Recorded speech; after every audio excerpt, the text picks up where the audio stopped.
সমস্ত তারিক ও প্রশংসা শুকরিয়া সেই মহান আল্লাহ সুবহানাহু ওয়া তাআলার, যে আল্লাহ পাক আমাদেরকে একটি সপ্তাহ পর যে আল্লাহ রাব্বুল আলামিন তার ইবাদত করার উদ্দেশ্যে আসার এবং বসার যে সুযোগ দান করলেন সুস্থ দেহ নিয়ে, সেই জন্য শুকরিয়া আদায় করে বলি আলহামদুলিল্লাহ। আর লাখো কোটি দরুদ ও সালাম বর্ষিত হোক সাইয়্যিদুল মুরসালিন খাতামুন নাবিয়িন বিশ্ব নবী জনাবে মুহাম্মদুর রাসূলুল্লাহ সাল্লাল্লাহু আলাইহি ওয়াসাল্লাম। আমি পবিত্র কোরআনুল কারীমের ৬২তম সূরা জুমা 11টি আয়াতে কারিমা রয়েছে এই সূরাতে। এর ভিতরে মাত্র ৯ নাম্বার আয়াতে কারিমা তেলাওয়াত করেছি।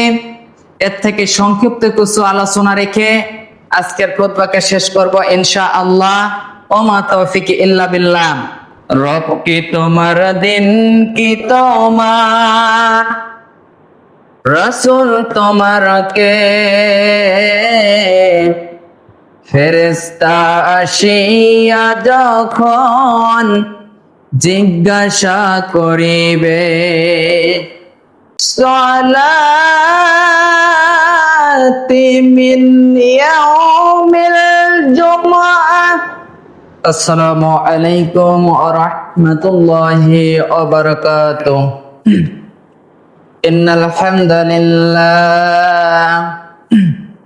ইন্নাল হামদালিল্লাহ নাহমাদুহু ওয়া নাস্তাঈনুহু ওয়া নাস্তাগফিরুহু ওয়া নাউযু বিল্লাহি মিন শুরুরি আনফুসিনা ওয়া মিন সাইয়্যাতি আ'মালিনা।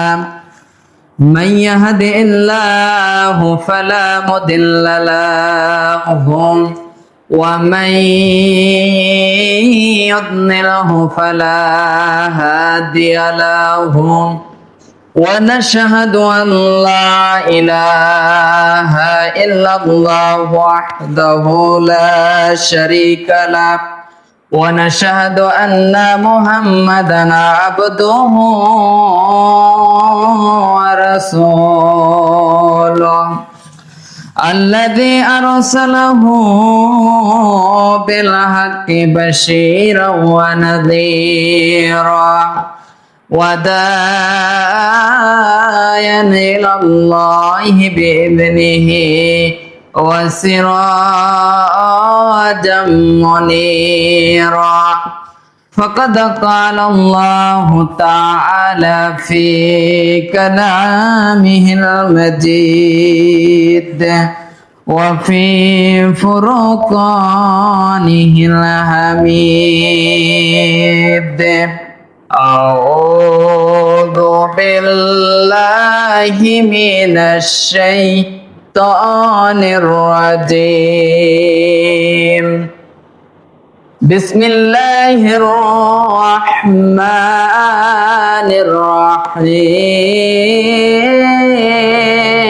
الرحيم. يا أيها الذين آمنوا إذا نودي للصلاة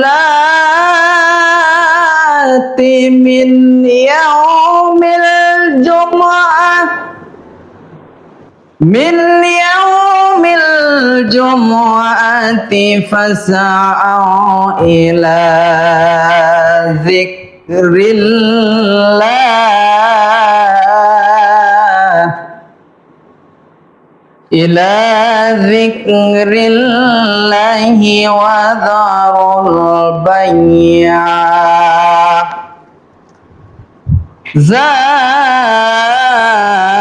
ذلكم خير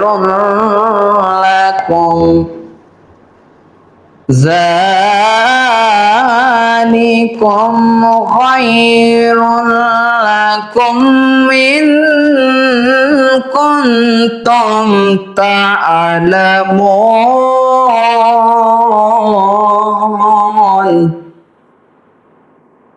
রব কি তোমার, দিন কি তোমার, রাসূল তোমার কে, ফেরেশতা আসিয়া যখন জিজ্ঞাসা করিবে, রব কি তোমার, দিন কি তোমার, রাসূল তোমার কে, ফেরেশতা আসিয়া যখন জিজ্ঞাসা করিবে, প্রস্তুতি নাও সেই জবাবের লাগি,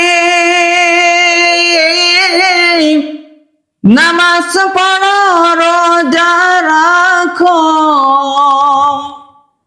জীবন গড়ো ইসলামের পর থেকে,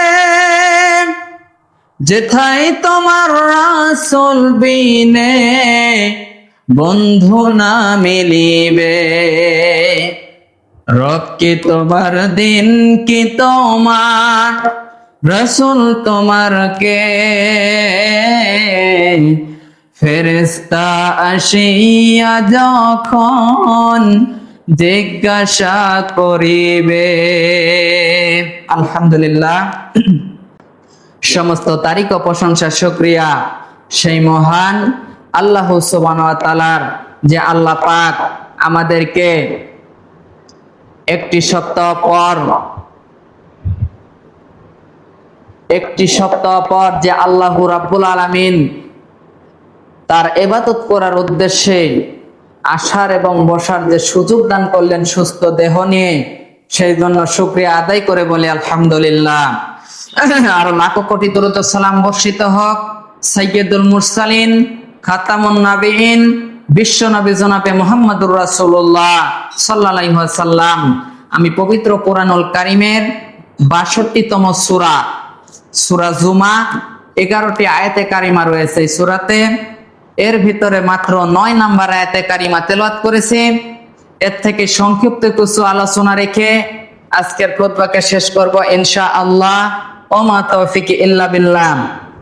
আজকের আলোচনার মূল বিষয়টি হচ্ছে জুমার দিনের করণীয় এবং বর্জনীয়, এবং এর সাথে থাকবে আপনার রমজান মাস ব্যতীতেও রোজা রাখা যায়, নফল রোজা সম্পর্কে কিছু আলোচনা করার চেষ্টা করব ইনশাআল্লাহ। ওমা তৌফিক ইল্লা বিল্লাহ। প্রিয় বন্ধুগণ, আমার আল্লাহ সুবহানাহু ওয়া তাআলা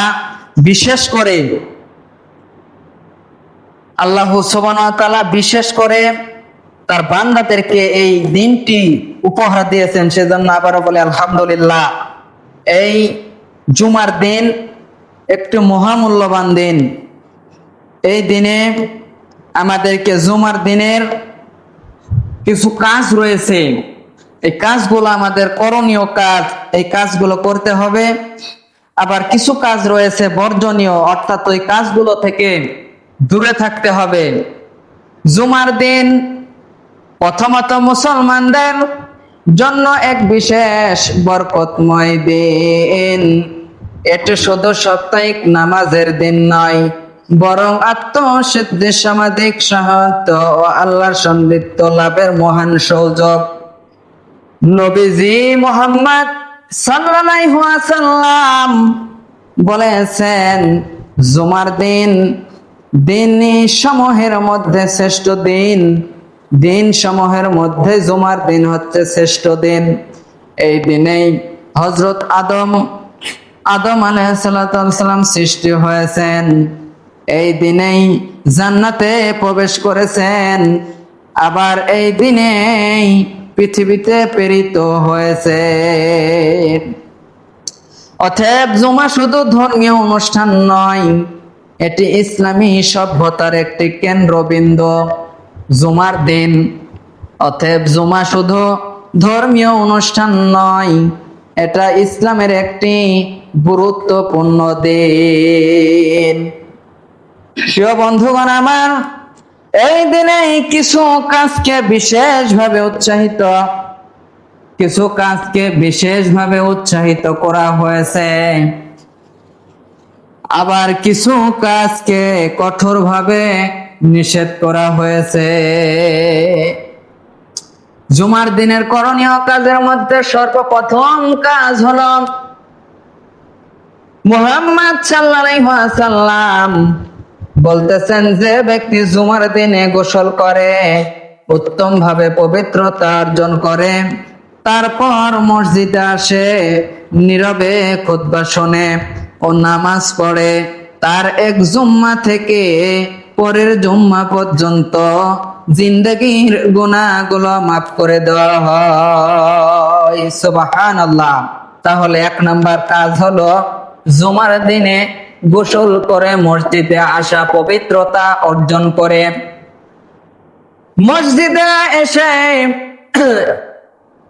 মসজিদে এসে খুতবা শোনা, নামাজ পড়া এবং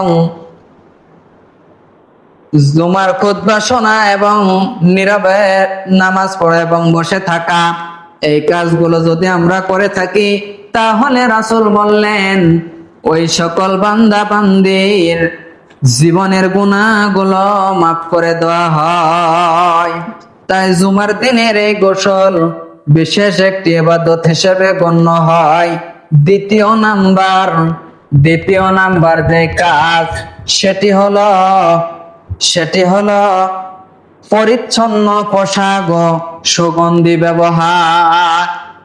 আপনার বাসাতে 5টি পোশাক রয়েছে, 5টি পোশাকের মধ্যে সর্বোচ্চ ভালো যে পোশাক, এই পোশাকটি পরিধান করতে হবে, পরিচ্ছন্ন পোশাক।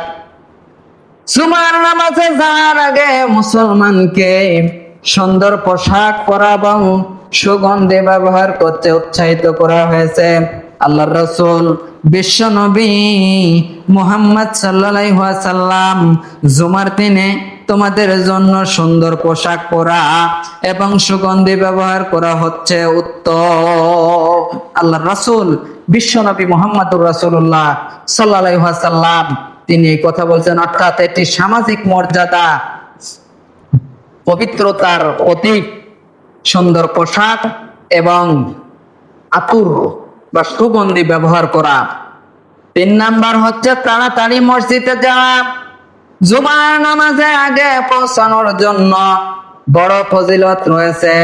আল্লাহর রাসূল সাল্লাল্লাহু আলাইহি ওয়াসাল্লাম বললেন, যে ব্যক্তি প্রথম ঘন্টায় জুমার জন্য যায় সে যেন একটি উট কোরবানি করলো, দ্বিতীয় ঘন্টায় গেলে গরু কোরবানি করলো, তৃতীয় ঘন্টায় গেলে কোনো ব্যক্তি ভেড়া কোরবানি করলো, চতুর্থ ঘন্টায় যদি কোনো ব্যক্তি যায় তাহলে সে মুরগি কোরবানি করলো, আর পঞ্চম ঘন্টায় গেলে সে ডিম দান করলো। এইভাবে জুমার দিনের বিশেষ ফজিলত রয়েছে, আরো ফজিলত রয়েছে। তাই অর্থাৎ যত আগে যাবে ততই বেশি সওয়াব পাওয়া যাবে। দূরের কথা, একটি গরু ছাগল, আজকাল একটি বড় ব্রয়লার মুরগি কিনতে গেলে দেখা যায় 1 থেকে 1,500 টাকা লেগে যায়। তাই প্রিয় বন্ধুগণ আমার, এই সওয়াবগুলো অর্জন করা যাবে যদি মাত্র জুমার দিনে পবিত্রতা অর্জন করে, সুন্দর পোশাক পরিধান করে, সুগন্ধি ব্যবহার করে আগে ভাগে মসজিদে আসা যায়। তাহলে রাসূল বললেন এইভাবে তাদের সওয়াব আল্লাহ পাক দিতে থাকেন। সবাই বলি সুবহানাল্লাহ। 4 নাম্বার করণীয় কাজের ভিতরে খুতবায় মনোযোগ দিয়ে শোনা। খুতবায় যে আলোচনা করে ইমাম সাহেবগণ, সেই আলোচনাগুলো মনোযোগ দিয়ে শোনা। রাসূল সাল্লাল্লাহু আলাইহি ওয়াসাল্লাম বলতেছেন, যে ব্যক্তি খুতবা চলাকালীন তার সঙ্গীকে বলে চুপ করো, সেও অনর্থক কথা বলল। খুতবা চলাকালীন কথা বলা, ফোন দেখা কিংবা অমনোযোগী হওয়া, এইগুলো কাজ থেকে দূরে থাকতে হবে। ঘুম পাড়া থেকেও দূরে থাকতে হবে। ঘুম আসলে দেখা যায় দুনিয়া যত ক্লান্ত চলে আসে মসজিদে এসে দেখা যায় বসে থেকে খুতবা শুনতে লাগলে ঘুম চলে আসে। ঘুম থেকেও দূরে থাকতে হবে, খুতবা শ্রবণ করতে হবে, শুনতে হবে। প্রিয় বন্ধুগণ আমার, 5 নাম্বার করণীয় কাজ হলো সূরা কাহাফ তেলাওয়াত করা। জুমার দিনে সূরা কাহাফ পড়ার বিশেষ ফজিলত রয়েছে। আল্লাহর নবী মুহাম্মদ সাল্লাল্লাহু আলাইহি ওয়াসাল্লাম বলতেছেন, যে ব্যক্তি জুমার দিনে সূরা কাহাফ তেলাওয়াত করবে তার জন্য 2 জুমার পরবর্তী সময় আলোকিত হয়ে যাবে। সুবহানাল্লাহ। 6 নাম্বার দোয়া করা ও দুরূদ পাঠ করা। যে দুরূদ ছাড়া আমাদের কোন নামাজ শেষ করতে পারি না, যে দুরূদ ছাড়া কোন খুতবা শেষ করতে পারি না, সেই দুরূদটি দয়া মহব্বতের সাথে পাঠ করা। এই কাজ যদি জুমার দিনে, এমন একটি সময় আছে যখন দোয়া কবুল হয়।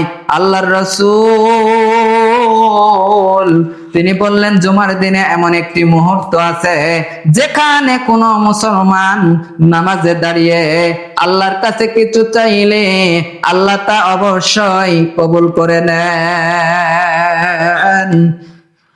আল্লাহ তার হাতকে খালি হাতে ফিরাই দেন না। অনেক আলেমের মতে এই সময়টি হচ্ছে আসরের পর থেকে মাগরিব পর্যন্ত। আল্লাহর কাছে যদি কোনো বান্দা কিছু চাই, দোয়া করে, আল্লাহ তা কবুল করে নেন। জুমার দিনের বিশেষ একটি মর্যাদা।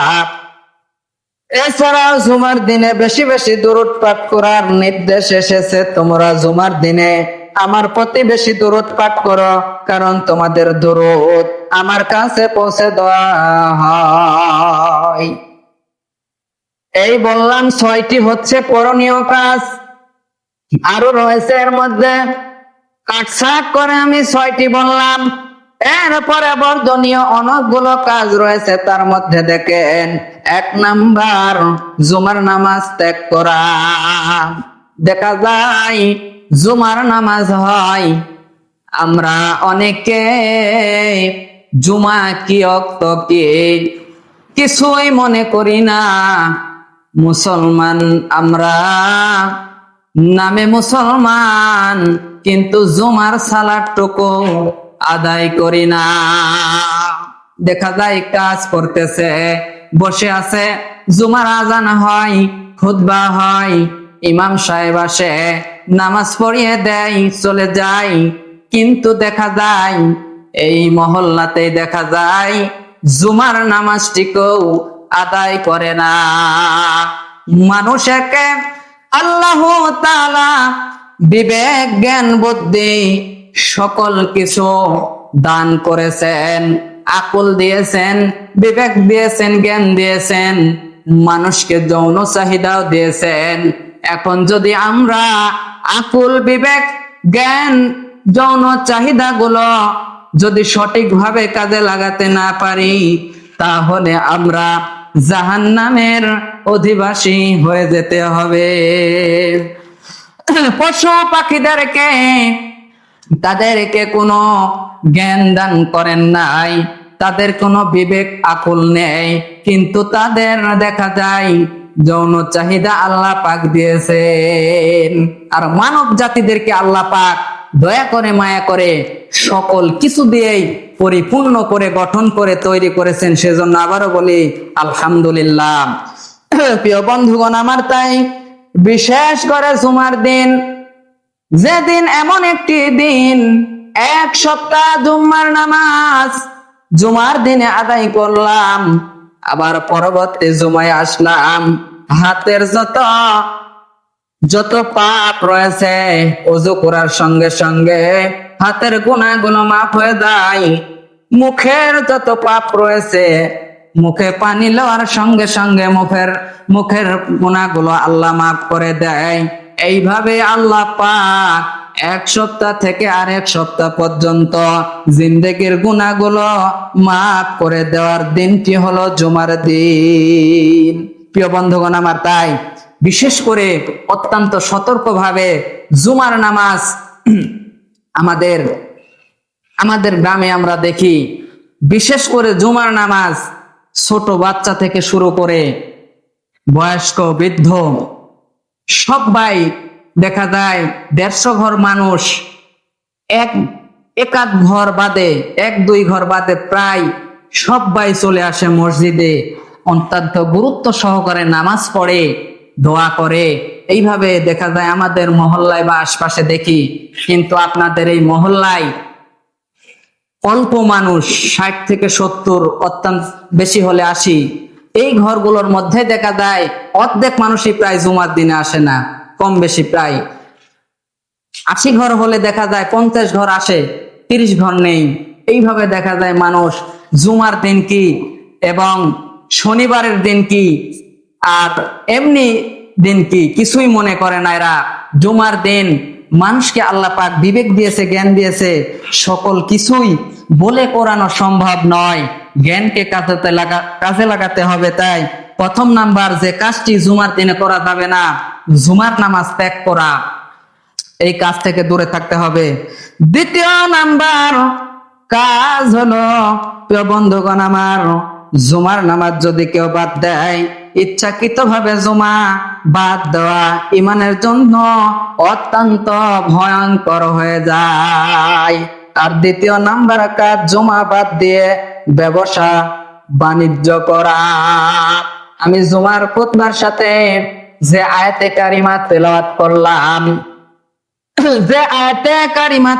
করলাম, কুরআনুল কারীমের 62তম সূরা, সূরা জুমার 9 নম্বর আয়াতে আল্লাহ সুবহানাহু ওয়া তাআলা পৃথিবীবাসীদেরকে বলতেছেন, ইয়া আইয়ুহাল্লাযীনা আমানু ইযা নুদিয়া লিস-সালাতি মিন ইয়াউমিল জুমআহ ফাসআউ ইলা যিকরিল্লাহি ওয়া যারুল বা'আ যালিকুম খায়রুল লাকুম ইন কুনতুম তা'লামুন। আল্লাহ সুবহানাহু ওয়া তাআলা বলতেছেন, হে ঈমানদারগণ, তোমরা জুমার দিনে যখন নামাজের আযান দেওয়া হয় তখন তোমরা আল্লাহর স্মরণের দিকে ধাপিত হও এবং তোমরা কেনা বেচা বন্ধ করো। এবং যদি যে কোনো কর্ম কেন না করা হয়, আযান দেওয়ার সঙ্গে সঙ্গে জুমার দিনে সে কাজগুলো হারাম হয়ে যায়, হালাল কাজও হারাম হয়ে যায় জুমার আযানের সঙ্গে সঙ্গে। তাই তোমরা, আল্লাহ সুবহানাহু ওয়া তাআলা সরাসরি নির্দেশ দিচ্ছেন, পৃথিবীর কোনো মানুষের কথা নয়, যে তোমরা জুমার দিনে যখন নামাজের আযান দেওয়া হয় তখন তোমরা আল্লাহর স্মরণের দিকে ধাপিত হও এবং কেনা বেচা কাজকর্ম এগুলো থেকে বিরত থাকো। এটা তোমাদের জন্য অতি উত্তম, যদি তোমরা তা বুঝতে। প্রিয় বন্ধুগণ আমার, এই জুমার খুতবার সাথে এই আয়াতে কারিমা আমি তেলাওয়াত করেছিলাম। তাই দ্বিতীয় নাম্বার কাজ হচ্ছে বর্জনীয়, জুমা বাদ দিয়ে ব্যবসা বাণিজ্য কার্যকলাপ থেকে বিরত থাকা। 3 নাম্বার হচ্ছে উচ্চ স্বরে মসজিদে কথা বলা, মসজিদে অন্যদের বিরক্ত করা, এমনকি নামাজের আগে অপ্রয়োজনীয় গল্প করা, জুমার আদব বিরোধী কাজকর্ম, এইগুলো থেকে বিরত থাকা। 4 নাম্বার খুতবার সময় চলাফেরা করা, মসজিদের ভিতরে খুতবা চলাকালে যে কোনো অযথা নড়াচড়া বা সামনে যাওয়া, আল্লাহর রাসূল সাল্লাল্লাহু আলাইহি ওয়াসাল্লাম বলতেছেন, এতে সওয়াব গুলো ওই বান্দা বান্দির নষ্ট হয়ে যায়। সবাই বলেন ইন্না লিল্লাহ। 5 নাম্বার কাজ হচ্ছে নামাজ শেষে গাফেল থাকা, এই কাজ করা যাবে না। আল্লাহ পাক সূরা জুমার 10 নম্বর আয়াতে খোদাবল্লাহ বললেন, জুমার পরই নামাজ বা দোয়া না করে তাড়াহুড়ো করে বেরিয়ে যাওয়া আল্লাহ সুবহানাহু ওয়া তাআলা দেখেন বলতেছেন, ওই সূরা জুমায় বলতেছেন শেষের আয়াতের আগের আয়াত 10 নম্বর আয়াতে, যে যখন জুমার নামাজের পর জুমার নামাজের পরে নামাজ বা দোয়া না করে তাড়াহুড়ো করে বেরিয়ে যাওয়া উচিত নয়।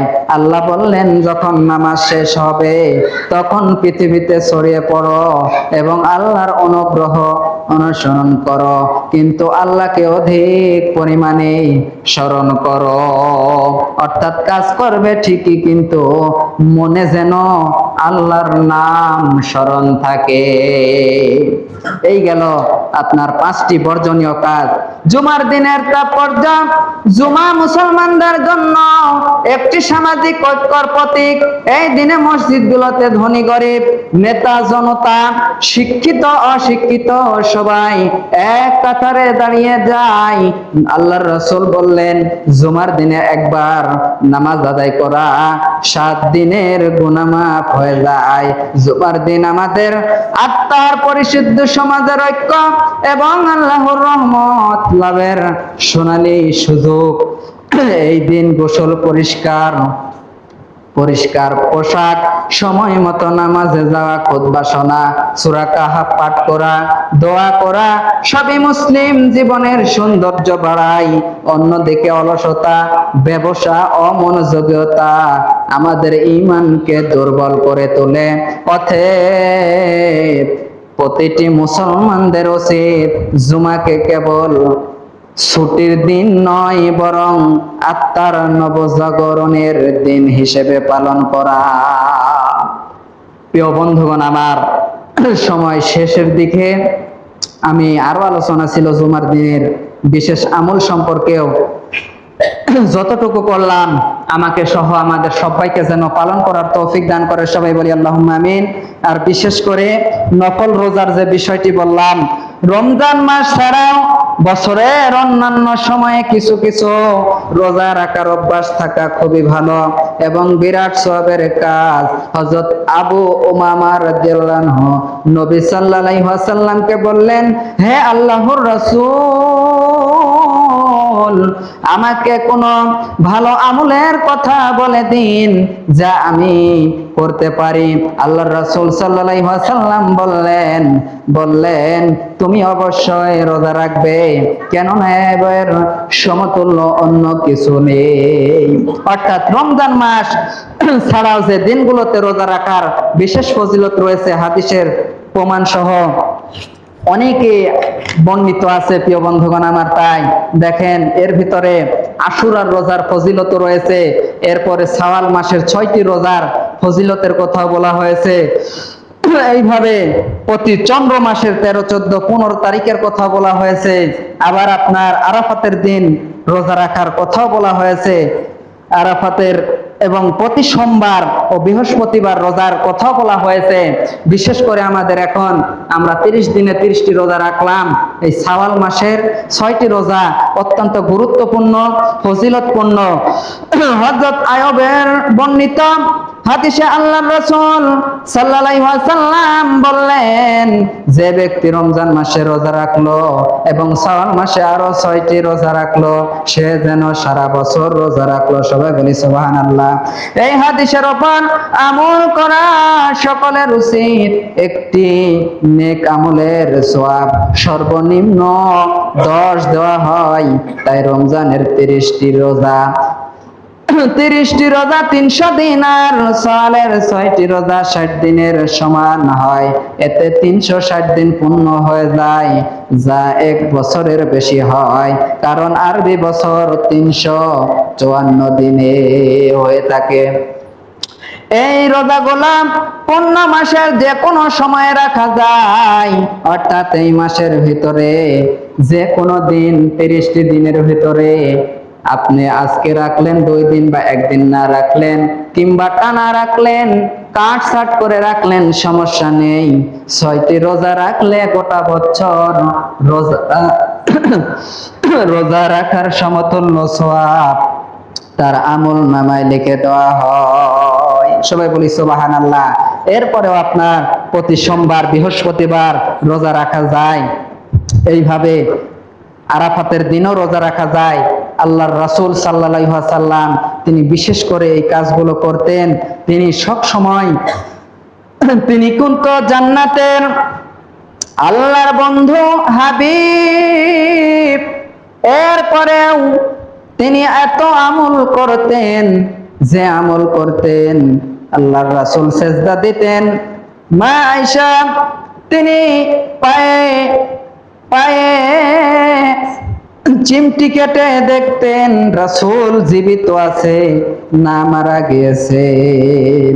এইভাবে প্রিয় বন্ধুগণ আমার, যে মানুষটি আল্লাহর হাবিব বন্ধু, যার সৃষ্টি না হলে পৃথিবীতে আজকে আমরা তার উম্মাত হতে পারতাম না।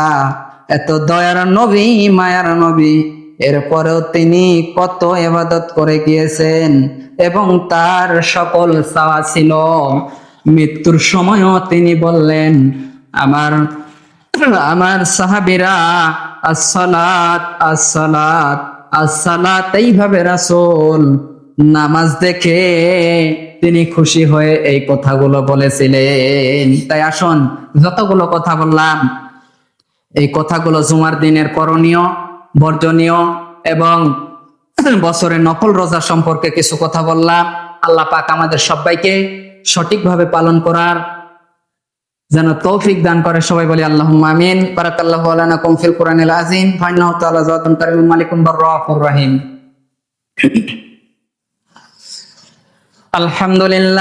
আলহামদুলিল্লাহ নাহমাদুহু ওয়া নুসাল্লি আলা রাসূলিহিল কারীম। আম্মা বা'দু ফা ইন্না খায়রাল হাদিসি কিতাবুল্লাহ ওয়া খায়রাল হাদি হাদি মুহাম্মাদিন ওয়া শাররাল উমুরি মুহদাসাতুহা ওয়া কুল্লু বিদআতিন যালালাতুন ফিন্নার। আউযু বিল্লাহি মিনাশ শাইতানির রাজীম। বিসমিল্লাহির রাহমানির রাহিম। ইন্নাল্লাহা ওয়া মালাইকাতাহু ইউসাল্লুনা আলান নাবী ইয়া আইয়ুহাল্লাযীনা আমানু সাল্লু আলাইহি ওয়া সাল্লিমু তাসলিমা। আল্লাহুম্মা সাল্লি আলা মুহাম্মাদ ওয়া আলা আলি মুহাম্মাদ কামা সাল্লাতা আলা ইব্রাহিম ওয়া আলা আলি ইব্রাহিম ইন্নাকা হামিদুম মাজিদ। اللهم بارك على محمد وعلى آل محمد كما باركت على إبراهيم وعلى آل إبراهيم إنك حميد مجيد. اللهم أعز الإسلام والمسلمين، اللهم أهلك والكفرة والمشركين واليهود والنصارى.